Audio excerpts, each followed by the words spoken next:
Hello tout le monde, bienvenue dans cette nouvelle vidéo. Je vous souhaite à tous une excellente année 2024. J'espère qu'elle va être belle et généreuse pour vous et pour vos proches.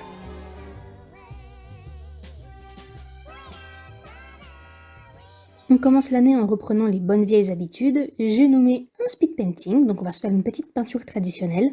C'est vrai que ces derniers temps, j'ai fait surtout des collages.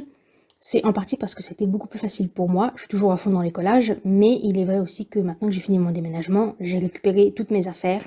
Je suis bien installée, je peux recommencer à travailler sereinement et avec tout mon matériel à portée de main. Donc c'est bon, on va pouvoir reprendre le contenu habituel. Donc je pense que je vais alterner. Tantôt je ferai du collage, tantôt je vous ferai, comme je le disais, des speed painting comme on avait l'habitude de le faire avant. Encore que là, je parle de speed painting, mais on est sur... j'essaie de vous faire un montage en fait un petit peu en temps réel, avec beaucoup de découpage. L'idée, c'était que vous ayez les étapes principales, que vous puissiez bien les voir. Donc des fois, j'ai quand même accéléré parce que c'est assez répétitif, mais j'ai essayé de vous laisser aussi des passages en temps réel pour que vous puissiez voir un petit peu ce que je fais. C'est pas très compliqué, mais il y a quand même pas mal d'étapes différentes. Et d'ailleurs, sur cette peinture, le résultat final, finalement, il sera fait avec des retouches sur Clip Studio Paint. Donc je pense que quand j'aurai la peinture totalement finale, je la montrerai sur Instagram. Pour l'instant, j'ai fait que la partie au traditionnel et c'est ce que je vous ai filmé. Sachant que bien évidemment, le plus gros du travail, c'était la partie au traditionnel. Clip Studio Paint, j'aime bien pour faire des petites retouches, des choses qui ont un peu... des choses qui sont un petit peu bavées ou des petites couleurs qui sont un peu passées, des choses comme ça. Et aussi, je pense que je vais retoucher le fond, parce que là, comme vous le voyez, je l'ai fait avec une couleur qui était assez claire. Et je sais pas si je préfère ça ou un fond plus foncé, mais évidemment, j'allais pas prendre le risque de refaire tout le fond une fois que j'avais commencé la peinture. Donc c'est aussi à ça que ça sert, hein, le travail au digital, c'est qu'on peut faire ce genre de petits essais. Je vais tester d'autres couleurs de fond et je verrai. Si ça me plaît pas, je resterai sur celui-ci, qui est celui que j'avais prévu à l'origine. Et si je vois que ça rend mieux avec un fond plus foncé ou d'une autre couleur, bah, je modifierai le fond simplement à l'ordinateur. Mais donc pour en revenir aux principales étapes, j'ai commencé par faire le fond. Mon grand regret, c'est le papier. En fait, ce papier, c'est vraiment un des pires papiers que j'ai eu la malchance d'acheter. C'est un papier que j'avais acheté chez Jackson Art et c'est un papier qu'ils vendent sous leur propre marque. Mais je suis à peu près sûre que ce papier, c'est du papier Locta. Alors, je ne sais plus si je vous en ai parlé à vous ou si j'en ai parlé que sur Patreon. Mais ce papier, c'est vraiment un des pires. Il est vendu comme un papier éco-friendly, commerce équitable, entièrement fait à partir de recyclage, patati patata. Soi-disant, c'est du papier aquarelle et en fait, il est catastrophique. Et j'ai acheté un carnet il y a quelques mois fait avec ce papier-là en pensant que ça allait être un bon carnet. Vraiment pas du tout, hein. Vraiment pas du tout. Et il se trouve qu'en plus, le papier est ultra fragile.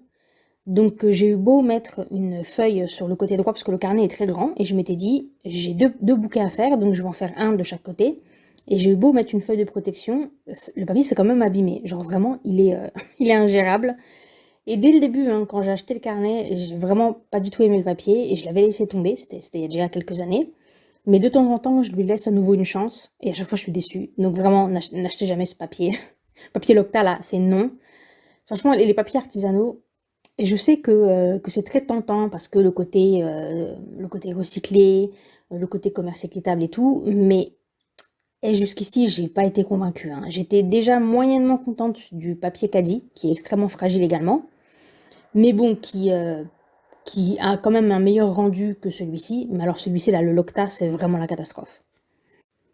Bref, tout ça pour vous dire que le côté gauche que j'avais réservé pour faire le deuxième bouquet, finalement, non, je vais utiliser un autre papier. Je pense que je vais prendre du Canson XL des familles, là. On le connaît bien, il est pas cher, il fait très bien le job, et ça ira bien comme ça. Petit aparté pour vous dire que si vous entendez beaucoup de bruit ambiant, c'est normal. Il y a du monde à la maison, donc forcément on entend un petit peu. Et aussi, je pensais qu'en arrivant dans ce trou paumé, et là je suis vraiment dans un tout petit patelin, il n'y a même pas il y a pas de poste, il n'y a pas de boulangerie, il n'y a pas de commerce, rien. C'est-à-dire que c'est beaucoup plus petit que là où j'étais avant. Je m'attendais à ce que ce soit plus calme, mais non, hein. Je crois qu'à la campagne, les gens ils sont beaucoup trop à l'aise, et vas-y que ça klaxonne, et vas-y que ça hurle dans la rue pour s'interpeller, enfin bref. Il y a vraiment beaucoup de bruit. Donc ne vous étonnez pas si vous entendez un petit peu de bruit ambiant, c'est normal. Évidemment, je ne fais pas allusion au miaulement de mon chat, vous avez l'habitude. Je ne sais pas si elle va venir râler pendant cette vidéo, mais quoi qu'il en soit, vous l'entendez assez souvent, donc elle, vous avez l'habitude. Donc je reprends au niveau des techniques. J'ai utilisé de l'acrylique gouache, ou en tout cas des choses qui s'en rapprochent, c'est-à-dire de l'acrylique qui est mat, tout simplement. Et j'ai encore entendu l'erreur hier, donc je le reprécise. L'acrylique gouache, c'est de l'acrylique, c'est pas de la gouache. La seule raison pour laquelle ils ont mis le mot gouache, qui prête à confusion, c'est parce que ça a l'onctuosité et le rendu mat de la gouache. Mais ça a un effet gouache, mais c'est bel et bien de l'acrylique, hein, d'accord? C'est important parce que quand vous allez vernir ou quand vous allez utiliser des additifs, des médiums, il faut prendre pour l'acrylique, parce que le liant, c'est de l'acrylique. Surtout, ne prenez pas des choses pour la gouache, hein, sinon ça marchera pas. Bref, donc, je voulais un rendu mat, et aussi, il est vrai que dans toutes ces marques, la Holbein, Turner et ma chouchou qui est la Flash, on a vraiment beaucoup de couleurs qui sont déjà un peu pré-mâchées, qui sont très illustratives avec des fluos, des pastels, des choses comme ça, et c'est plutôt pas mal. J'aime vraiment beaucoup. Alors, ma préférée, c'est la Flash, mais j'ai assez peu de couleurs. Je pense qu'au fur et à mesure que je finirai mes tubes de Holbein ou de Turner, je remplacerai autant que faire se peut, si j'ai des équivalents, en Flash. Bon, maintenant, je sais très bien que chez Flash, ils n'ont pas du tout la même gamme de couleurs. Il y a vraiment beaucoup plus de couleurs. Je crois qu'il y a le double chez Holbein et chez Turner, donc je continuerai d'en acheter. Mais la Flash, déjà, c'est français. Ensuite, elle est bien meilleure. Sincèrement, au niveau des rendus et tout, elle est vraiment nickel. Et aussi, elle est beaucoup moins chère. En plus, vous pouvez la prendre en grande quantité, ce qui n'est pas le cas avec les Holbein et les Turner. Vous avez, je crois, deux tailles de tubes. Vous avez tout petit, une taille un peu plus normale, on va dire, qui correspond à un tube normal d'acrylique. Mais chez Flash, vous avez deux bases. Le tube, c'est du 80 ml, donc c'est 3 fois plus que les grands de chez Holbein. Et en plus, vous pouvez après encore monter dans pas mal de couleurs. Vous avez les contenances au-dessus. Par exemple, le blanc, qui est une couleur qu'on utilise beaucoup, vous pouvez acheter direct le gros pot. Et même si, évidemment, à l'achat, c'est plus cher, après, au litre, ça vous revient beaucoup moins cher. Donc c'est plutôt pas mal. Ensuite, la grande qualité de la Flash par rapport à l'acrylique gouache des autres marques, c'est que la Flash, vous pouvez retravailler au crayon de couleur dessus, et c'est quelque chose que j'aime beaucoup faire. Et du coup, c'est vrai que si je pouvais avoir de base la peinture qui me permet de le faire et pouvoir tout peindre avec la Flash, ce serait beaucoup plus simple. Mais ce n'est pas le cas, puisque comme je vous le disais, j'ai beaucoup de couleurs chez Holbein et chez Turner. Donc ce que j'ai fait, c'est que une fois que j'ai fini toute la partie à la peinture, j'ai mis par-dessus un produit qui s'appelle du médium mat acrylique, et c'est celui de Lefranc-Bourgeois. Je le précise parce que c'est bien spécifique à cette marque-là. J'ai essayé celui de la marque Liquitex, et j'ai pas du tout obtenu le même résultat, et je pense que même dans les autres marques, ça doit être pareil. Celui de Lefranc-Bourgeois, il est vraiment très particulier. Il a une texture qui fait que ça accroche super bien le crayon. D'ailleurs, hein, moi là, je m'en suis servi pour pouvoir retravailler au crayon par-dessus l'acrylique, parce que sinon c'est pas possible.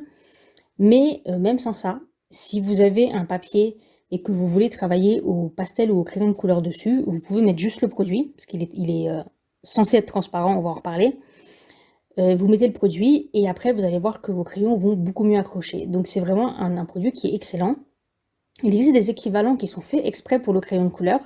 C'est ce qu'on appelle des médiums pour des apprêts ou des genres de gesso pour le pastel, qui a exactement le même effet. Par contre, ça coûte beaucoup plus cher. Donc ça, c'est un petit peu la petite astuce. Le médium mat acrylique de Lefranc-Bourgeois, vraiment, je vous le conseille. Il est génial pour le crayon de couleur. Après, son petit défaut, c'est que, comme je le disais, il est censé être transparent, mais en réalité, il a tendance à laisser un dépôt légèrement, un peu blanchâtre, un petit peu laiteux. Ça se voit pas beaucoup, ça se voit pas du tout même sur les couleurs claires, mais dès que la couleur commence à être vraiment foncée, ça se voit un petit peu. Donc ça, c'est un petit peu chiant. Des fois, ça le fait, des fois, ça le fait pas. Je ne saurais pas dire pourquoi. Est-ce que il faut diluer un petit peu avec de l'eau, ou est-ce qu'il faut l'utiliser brut? Je sais pas. Moi, il me l'a fait là pour cette peinture, mais c'était pas très grave, puisque de toute façon, j'allais retoucher au crayon de couleur, donc ça m'a pas dérangé. Mais juste, je vous préviens, c'est un très bon produit, mais prenez en compte que des fois, il peut avoir ce petit effet qui est pas forcément génial. Bon là, j'étais partie dans des choses très techniques, je reviens un petit peu au basique. Donc, j'ai fait mon fond principalement avec de la flash, le turquoise très clair là, c'est de la flash. Ensuite, j'ai pris du papier carbone. pour transférer mon croquis que j'avais imprimé sur une feuille. La seule raison pour laquelle j'ai imprimé sur une feuille, c'est que c'est bien, comme ça vous pouvez faire par exemple votre croquis en tout petit ou en très grand si vous voulez faire beaucoup de détails, et après vous redimensionnez via un logiciel. Vous le redimensionnez à la bonne taille et après vous n'avez plus qu'à le transférer. J'ai utilisé du papier carbone, le bleu, parce que j'en ai trois, j'ai le rouge, le bleu et le gris noir classique. Sachez que ça existe en plein de couleurs différentes. Si vous en cherchez, essayez de voir plutôt pour les tissus, parce qu'en général, c'est quand on a différentes couleurs comme ça, c'est pour que les gens puissent transférer les patrons sur les tissus quand ils fabriquent des vêtements. Donc vous allez avoir beaucoup plus de couleurs. En général, vous avez aussi du jaune, du blanc, ce genre de choses. Donc moi j'ai les trois, j'ai bleu, rouge, noir, et puis en fonction de ce que j'ai besoin. Là par exemple je savais que c'était une peinture qui allait être beaucoup dans les tons froids et bleus, donc j'ai pris le bleu. C'est à mon avis un petit peu mieux que d'avoir le gris noir, mais bon après vous faites bien comme vous voulez. Sinon par défaut j'utilise le gris, parce que le gris comme c'est une couleur neutre, ça passe. Mais si je sais que je vais avoir une couleur dominante, là je vais plutôt m'orienter sur une couleur chaude ou une couleur froide. Donc j'ai transféré mon dessin, j'ai préféré le faire par-dessus le fond, parce que je voulais pas après avoir à galérer à faire tous les contours autour des traits du dessin. Donc comme ça j'ai pu faire mon fond tranquillement, et seulement après j'ai transféré le dessin. C'était beaucoup plus simple dans le process.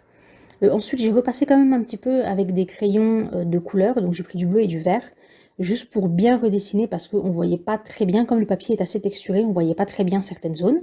Donc comme ça, j'avais un trait qui était beaucoup plus lisible. Et après, j'ai pu commencer à peindre.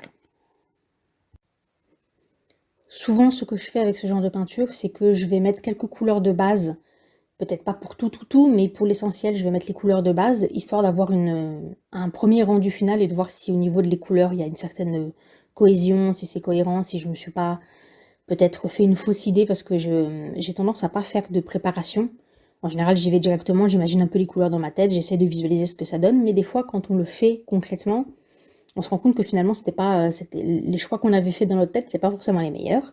Donc, j'aime bien faire ça, comme ça, si je vois qu'il y a un problème au niveau d'une couleur, quelque chose qui va pas, qui rend pas bien, je peux le modifier et faire des changements très tôt dans la peinture, sans avoir perdu trop de temps. Parce que le souci, c'est que si vous faites beaucoup de détails dès le début, par exemple, vous prenez une seule fleur et vous faites tous les détails, et que finalement, une fois dans le contexte avec tout le reste, ça rend pas aussi bien que ça, vous aurez perdu énormément de temps à faire quelque chose que finalement.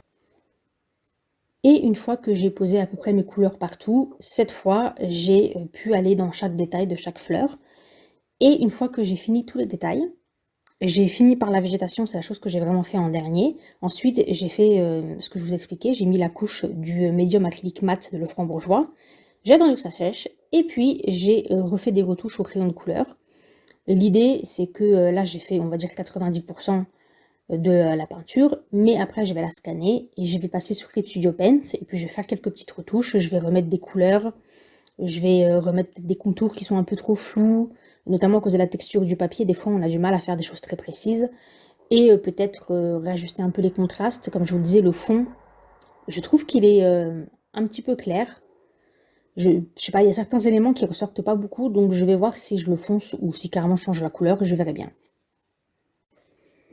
Ce bouquet, il s'inscrit dans un projet plus global pour 2024, mais avant de vous en parler, je pense qu'on peut se faire un petit bilan 2023, histoire de clore ce chapitre. Alors 2023, ça n'a pas été une très bonne année. Il y a eu pas mal de changements qui, heureusement, sont pour le mieux, notamment mon déménagement, donc comme ça, je recommence l'année 2024 sur des bonnes bases. Mais il y a eu toute une série de petites choses, de petites choses pas gravissimes en elles-mêmes, mais l'accumulation a fait que 2023, ça a été assez difficile.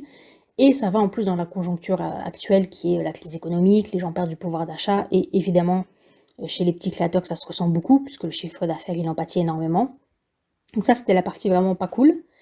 Et par contre, j'ai beaucoup aimé Patreon. C'est vrai que ça commence à se développer un petit peu, surtout que maintenant il y a l'abonnement gratuit. N'oubliez pas que maintenant vous pouvez rejoindre la communauté sur Patreon gratuitement et vous avez du contenu.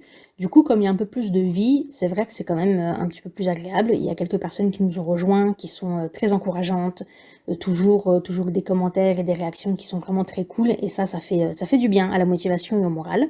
Évidemment, j'en profite pour faire un énorme bisou à tous mes petits Patreons adorés. Merci du fond du cœur pour votre soutien. Heureusement que vous êtes là. Donc, il y a Patreon, ça m'a mis pas mal de baume au cœur. Ce que j'ai je regrette un petit peu, c'est que parmi les choses que j'avais prévues, notamment j'avais dit que j'allais essayer de peindre des toiles et que j'allais faire ma BD, et j'ai fait ni l'un ni l'autre. Simplement parce que, comme je vous le disais, la baisse du chiffre d'affaires, etc., ça fait que j'ai été obligée de me concentrer sur les choses, bah, disons-le franchement, les choses qui me permettent de gagner ma vie, qui rapportent de l'argent, parce que sinon, je peux pas faire le reste si j'ai pas l'argent qui est le nerf de la guerre. En gros, si je peux pas payer mes factures, quoi, évidemment, je peux pas faire le reste non plus. Donc ça va être un petit peu ma priorité sur 2024. Je vais me concentrer sur ma boutique et sur Patreon. C'est vraiment les deux choses sur lesquelles je vais beaucoup tourner. Cela étant dit, il va y avoir toujours du contenu assez soutenu sur YouTube, tout simplement parce que je me suis rendu compte que la plupart des personnes qui me suivent sur Patreon sont des personnes qui viennent de YouTube.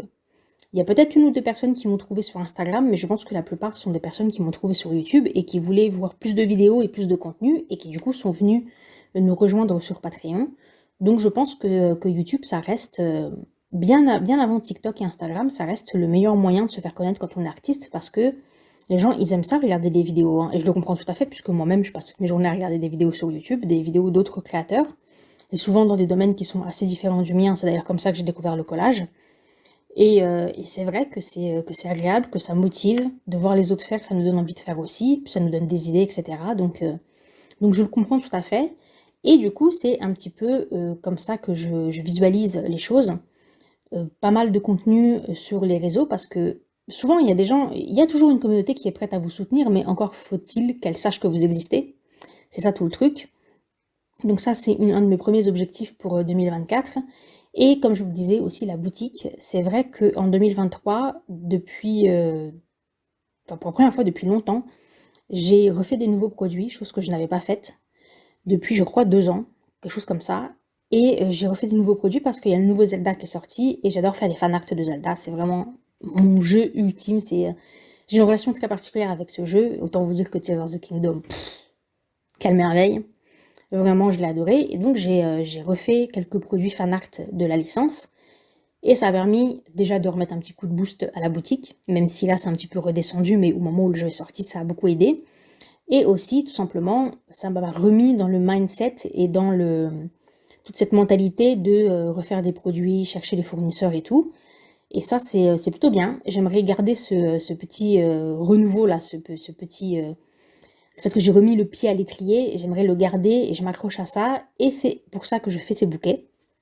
Parce que j'aimerais faire des cartes postales sur différentes thématiques, mais des thématiques dont je sais qu'elles plaisent à tout le monde. Parce que de temps en temps, j'ai des personnes qui me demandent si je ne vais pas faire des prints de mes illustrations. Je n'en fais que pour les récompenses Patreon, tout simplement parce que dans ma boutique, j'en ai déjà eu et ça se vend assez peu en fait. C'est-à-dire que je suis obligée d'avancer l'argent pour faire les impressions, mais après l'argent revient très très très lentement et du coup c'est toujours un petit peu difficile de faire un investissement quand on sait que l'argent ne va pas revenir. Donc c'est quelque chose que j'avais arrêté de faire puisque j'en avais déjà fait et je les avais très peu vendus. Donc ce que je vais faire là, c'est plutôt des choses. Déjà, je vais aller vraiment petit à petit. Je vais mettre un ou deux modèles de temps en temps, un ou deux nouveaux modèles de stickers ou de cartes postales. Ce qui me motive aussi, c'est que maintenant je vais passer par Vaugrasse, qui est le fournisseur déjà chez qui je faisais beaucoup de mes produits. Et maintenant, donc, ils font des cartes postales, c'est assez nouveau. Ça fait que depuis l'année dernière, je crois qu'ils font ça. Et ils ont des options que je n'avais pas chez les autres, vous savez, Vistaprint, etc. Ils font déjà des cartes postales, donc en soi le produit n'est pas inédit, mais chez Vaugrasse, ils ont d'autres options qui sont disponibles que j'aime bien. Et aussi, tout simplement, comme ils font beaucoup d'autres produits, ça me permettrait de passer une commande un peu plus globale. Vous voyez ce que je veux dire? À chaque fois, il faut penser aux frais de port, ça fait partie des dépenses les plus importantes quand on commande des produits. Et c'est des frais qu'on doit répercuter sur le prix du produit. Et du coup, c'est pas forcément évident quand on veut prendre juste un ou deux trucs, de multiplier les fournisseurs, parce que si je fais tantôt un produit chez Mo, tantôt un produit chez Vistaprint, tantôt un produit chez Vaugrasse, à chaque fois j'ai autant de frais de port à payer. Donc si je peux tout commander chez le même fournisseur, c'est vrai que c'est beaucoup plus simple. L'idée donc de cette peinture, c'est que je vais faire des bouquets. Je vais essayer de faire au moins 2 modèles. J'aimerais bien faire aussi des modèles Galaxy, surtout que chez Vaugrasse, on a la possibilité d'avoir une finition avec un effet holographique. C'est d'ailleurs l'effet que j'ai utilisé pour les 2 cartes que j'ai faites de Zelda, et c'est assez joli. Quand on le regarde comme ça, on voit rien, mais dès qu'on se met à la lumière, on a ces effets multicolores multicolores arc-en-ciel un petit peu partout, c'est vraiment très beau. Donc je pense que pour une illustration galaxie et cosmos, ça peut vraiment rendre très bien. Donc ça, c'est les deux choses que je prévois pour l'instant. Je vais pas tout faire en même temps, mais petit à petit. Ce que j'aimerais dans l'absolu, c'est faire 2 ou 3 mises à jour par an de la boutique avec à chaque fois quelques nouveaux produits, histoire de garder un petit peu l'intérêt des clients et aussi histoire de se renouveler un petit peu. Donc voilà, aujourd'hui vous voyez le premier bouquet. Je vais en faire un autre, mais il sera pour Patreon. Et puis, ma foi, après on verra ce que je fais. Au niveau des stickers, j'ai 2 modèles que j'aimerais bien réaliser, mais je me suis rendu compte que mon best-seller en ce moment, avant c'était mes planches de stickers de Zelda, et ils ont été détrônés par mon pack de stickers des dragons de Zelda, parce que dans Tears of the Kingdom, il y a 2 dragons de plus. Il y en avait 3 dans Breath of the Wild, et dans Tears of the Kingdom, il y en a 2 de plus. Donc il y en a 5 en tout, et j'ai fait un pack avec des designs des 5 dragons. Et écoutez, ça marche beaucoup mieux que les autres produits. Autant les autres produits, il peut se passer des semaines sans que j'en vende un seul, autant ce produit-là, c'est vraiment celui qui revient. Je suis à peu près sûre qu'à chaque fois qu'il y a une commande, c'est quelqu'un qui a pris, souvent d'ailleurs, juste ce pack de stickers. Ce qui est très étonnant parce que des fois, les gens payent plus cher de frais de port que de produits, parce que le pack en lui-même, il n'est pas très cher, et c'est souvent beaucoup des personnes qui sont à l'étranger, donc les frais de port sont assez élevés. Et apparemment, ça ne les dérange pas, donc c'est assez étonnant. Je soupçonne quand même grandement que les personnes qui prennent ces stickers ne sont pas forcément des fans de Zelda. Je pense que c'est les dragons en tant que tels qui plaisent, parce que tout le monde aime les dragons, la fantasy ça marche vachement bien. Donc je pense vraiment que c'est le fait que ce soit des dragons qui fait que le pack se vende bien, plutôt que le fait que ce soit Zelda. Vous voyez ce que je veux dire? Parce que comme je vous le disais, c'est très souvent juste les dragons tout seuls, et on voit quand même quand les gens sont des fans de Zelda, en général ils prennent d'autres produits en rapport, au moins les planches de stickers ou les packs des personnages, parce que j'ai des packs aussi avec tous les personnages. Et c'est vrai que la proportion de vente de juste des dragons est tellement plus importante que tous les autres produits que je pense vraiment que c'est des personnes qui aiment juste les dragons. Et ça m'a poussé à peut-être revoir un petit peu mes plans, je pense que je vais essayer de faire des stickers de dragons. Donc bon, j'ai ceux-là qui sont ceux de Zelda, mais pourquoi pas essayer de faire des stickers un petit peu plus individuels, et avec des petits effets, genre des effets pailletés ou holographiques, avec des modèles qui cette fois seraient pas des fanarts, mais seraient mes modèles originaux. Pour 2024, du coup, le plan, ce serait de se concentrer sur les réseaux sociaux, donc YouTube, Instagram et bien sûr Patreon. Je vais essayer de downloader le Patreon et j'ai pas mal de petites idées, donc ça devrait le faire. Et bien sûr, je vais me concentrer sur la boutique, donc on va faire ensemble des nouveaux produits, on va essayer de voir un petit peu ce que ça donne. Évidemment, quand j'aurai des nouvelles choses, je vous les montrerai, et puis j'en parlerai, je pense, pas mal sur les réseaux, notamment sur Patreon. Et puis, ma foi, si j'arrive à faire déjà ça, ce sera pas mal. Je n'exclus pas, je garde sous le coude la réalisation de la BD, faire mes tableaux, la linogravure aussi. Non, je n'ai pas oublié, mais je n'ai pas oublié, le matériel est là, mais j'ai juste pas le temps pour l'instant de m'en occuper. Donc tout ça, c'est des choses que j'aimerais vraiment faire, mais j'essaye de ne pas me le mettre trop dans la tête pour pas être déçue si jamais j'ai pas le temps de m'y consacrer, donc on verra bien. Mais ça reste là dans un coin, et peut-être qu'à un moment dans l'année, je vais avoir la motivation ou le temps nécessaire pour pouvoir faire un petit peu tout ça.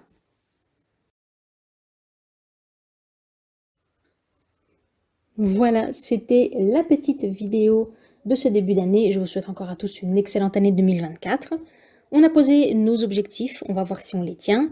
2023, c'était bof bof, mais allez, on repart sur le chapeau de roue pour 2024. Je pense que les objectifs que j'ai posés, ils sont tenables, et puis ils sont aussi sensés, dans le sens où ils sont censés m'aider à aller mieux, et à réussir à un petit peu plus faire vivre la boutique, à essayer de redresser un petit peu les finances, tout ça. Espérons que ce soit le cas, espérons que c'est les bons choix à faire, la bonne stratégie, on verra bien. Je vous remercie à tous pour votre soutien. Je remercie toutes les personnes qui vont liker, partager, s'abonner. Vous savez ce qu'il faut faire, et merci à toutes les personnes qui soutiennent, ça aide énormément. Et moi, ça me permet de vous apporter du contenu pour votre divertissement, et peut-être aussi pour vous aider à apprendre certaines choses et à vous motiver, à vous inspirer. C'est ce que je souhaite en tout cas avec ces vidéos. J'espère que celle-ci vous a plu, j'espère que vous aimez la peinture. Je vous remercie encore une fois d'avoir regardé cette vidéo. Je vous dis à très bientôt, et d'ici là, portez-vous bien. Bye!